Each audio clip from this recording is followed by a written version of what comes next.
Hello mga kapunisa, ito pala yung ipon challenge namin ni Daddy last 2024. Ngayon siya ginaganap, 2025 January 12. So, ito yung mga ibibigay namin, mga sleepers sa mga bata at Jollibee sa mga bata at may mga fruits at isang sack na bigas.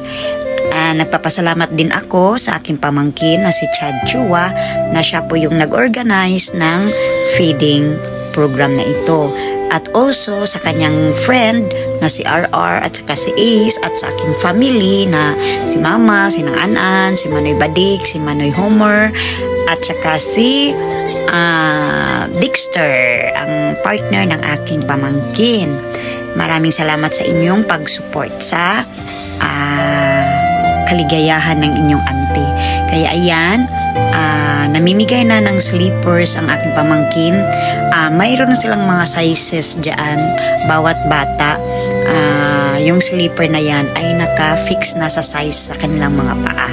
So, ang mga bata pala ay hindi na kayang suportahan ng kanilang family or ina-abandon ng kanilang family or yung mga batang medyo na iba yung daan nila sa mundo. Kaya ayan, 25 ka mga bata po iyan doon sa aming lugar sa Carmen, Cebu. So napag-isipan ko na sila yung bigyan ng aking ipon challenge kasi para mabigyan sila ng ngiti ng kanilang mga mukha. Kaya ayan, enjoy lang kayo mga kids. Hindi na pala yan kids, no? Mga bata. Basta mag-aral kayo ng mabuti. Mga elementary at saka high school pa po yan sila. Sana pagpalain pa tayo ng Panginoon para kahit papano makapagpili tayo ng 2 bata dyan upang mapaaral natin ng college. Ayan, nanimigay yung pamangkin ko na si Chad. Yan pala si Chad Chua, ang kanyang channel. Please, paki-subscribe ng aking pamangkin na si Chad Chua. Pwede rin yan siyang mag-host ng wedding, birthdays, pwede siyang kunin. Pero may bayad na yun ha, char. Walang free doon.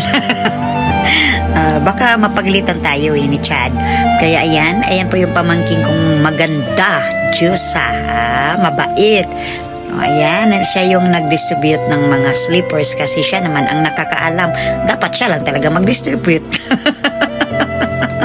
Kaya sana pagpalain pa tayo ng Panginoon ng maraming blessings para this year mas marami tayong mabigyan. Plano ko sana magkatotoo man lang itong batang pinangga, yearly ko po silang bigyan ng ganyan, feeding, yung mga sleepers, pagkain. Kasi ang mga batang pinangga, hindi sila pinapainom ng mga soft drinks, waters lang sila at saka fruits, yung mga healthy foods. Pagpalain sana kayo ng Panginoon at ipagpatuloy nyo lang ang inyong pag-aaral. May awa dyan ang Panginoon.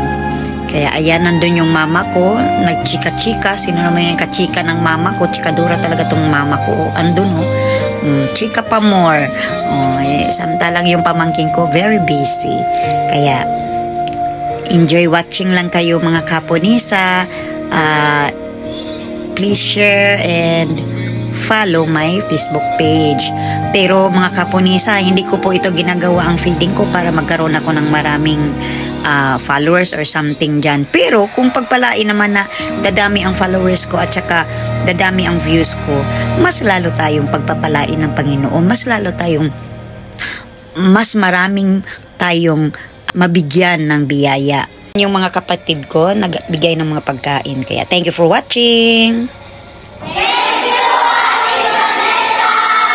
Golden leaves fall, a crisp autumn breeze. Families gather, hearts at ease.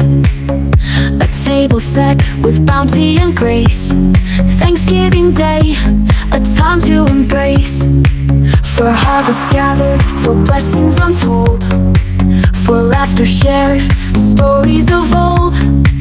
We raise our voices in gratitude song for the love that binds us all year long.